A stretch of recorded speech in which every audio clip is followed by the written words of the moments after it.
Stephen Schwartz came to us as a Lego artist and an architect, but really as an artist for the Chairs of Inclusion. And he worked with our members, and he experienced a lot of things in our space and was inspired by what he experienced, what he saw, and what he knew about what we needed for our artwork, for our artists, for our people in terms of space. So he went back and manifested a new home for us, and that manifestation is the building at 310 Eisenhower. And it is the home to the program, to the therapeutic services, and to JSDD as a whole, and Heidi Gallery. So that is why we're honoring Steve Schwartz this evening.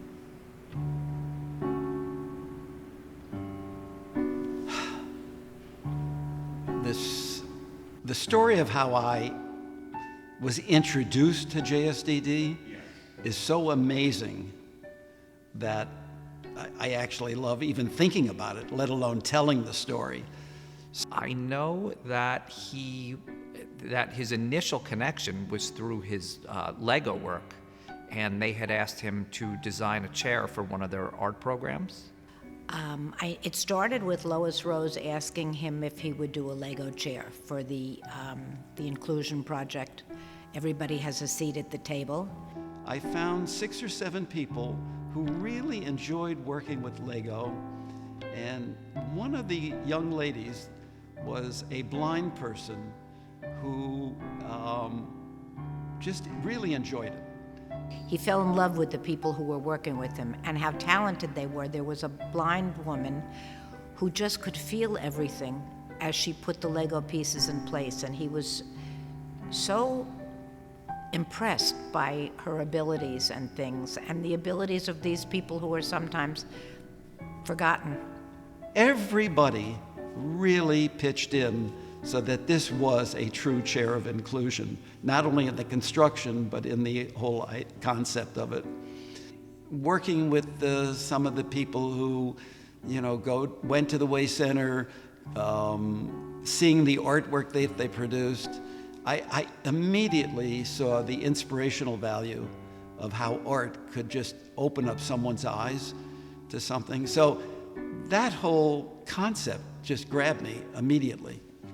And he was down in the office in West Orange, and he saw how cramped everything was and how everybody needed to manipulate spaces when they needed more space. So as that process went on, I got to see not only the clients, but the facility that JSDD was operating in. That was kind of eye-opening in itself, because every time I came in with my Legos and we needed a table, they had to move 20 pieces of furniture just to create a little spot for me to do some work. So I started to see how inadequate the existing facility was. And he said to Lois and to Linda, "I think I have an idea." And that's how it started. I remember when Stephen Schwartz came to us with his designs, and he was extremely open to getting feedback from the staff and from the members on how best to enhance the space to meet our needs. And I dove right in with him. I was right in there with him, working a lot, down to simple things like the width of the doorways, that they all had to be 43 inches wide. And he was able to incorporate it seamlessly into the plans. So it was that real respect of the give and the take that makes this space feel very much like it's our own. He experienced the people, the clients, the members, the artists, and he felt connected to their passions, and he wanted them to be in a space that spoke to that. It's a wonderful building. It's fantastic, state of the art. It's magnificent. It's a large, comprehensive building, and a lot of space, and it's used very, very efficiently.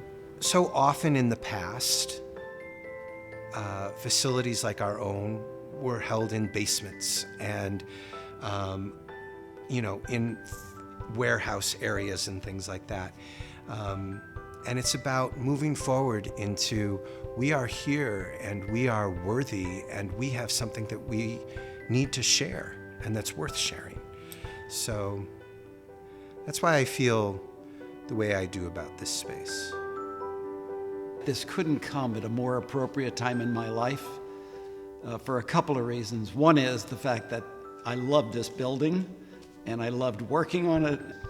It's like the culmination of my 53 years of work as an architect. So having this building as being the culmination of my career as a professional, it just embodies everything that I could have ever wanted in a building. What it does for the people who use the building, for making me feel good that I actually did something that's going to be used in perpetuity. Everything like that was just like the perfect time, the absolute perfect time that this could have happened. So as much as I'm thinking about my future, I'm really thinking about my past, and so this was just absolute perfect timing. This was like one of his dreams. I mean, to see this come to fruition and to work with Lois and Linda and Monica here. He just developed a love and working with the people. He was glad, he was very happy that they have a place to be, to call their own, to exhibit all their wonderful artwork. And he's retiring eventually, so this will be the star up there, that it's just a great way to retire. And yes, the parts all came together. Listen, I'm very blessed. There is no doubt about it. Both with family and with profession. So from that standpoint, the pieces have all fit together. The fact is that I'm actually planning my retirement now. So by the time this event takes place, it should have been signed, sealed, and delivered. But even there, all the pieces came together in a very unique way. So in that sense, it does mimic the Lego process of fitting things together. And if it doesn't work one way, just try it a different way. But eventually, all those pieces do come together. Steve, we're all so proud of you and so happy that you're getting this honor tonight, and you deserve it. You're simply the best. Congratulations, Poppy. Thank you for always being there for me, and you really deserve this, and I'm really happy for you. Hi everyone, my name is Lana and I'm Steve's daughter, and this is my husband Elliot. We would like to wish my father a warm mazel tov on being recognized by the JSDD. My father is always looking for ways he can be involved to help the community, especially the Jewish community. This was the perfect opportunity for him to do what he loves, philanthropy for his fellow Jews and designing beautiful spaces that bring people together. This building is a perfect example of Steve's MO, go big or go home. We ask him to bring us a challah for Shabbat dinner. Sure, he'll bring one that feeds 100 people. You want to build a menorah out of Legos? Steve's going to build one that's 12 feet tall. He has a huge heart and such compassion for those in need of help. So please join us in raising our glasses and make a toast to Steve. L'chaim. L'chaim.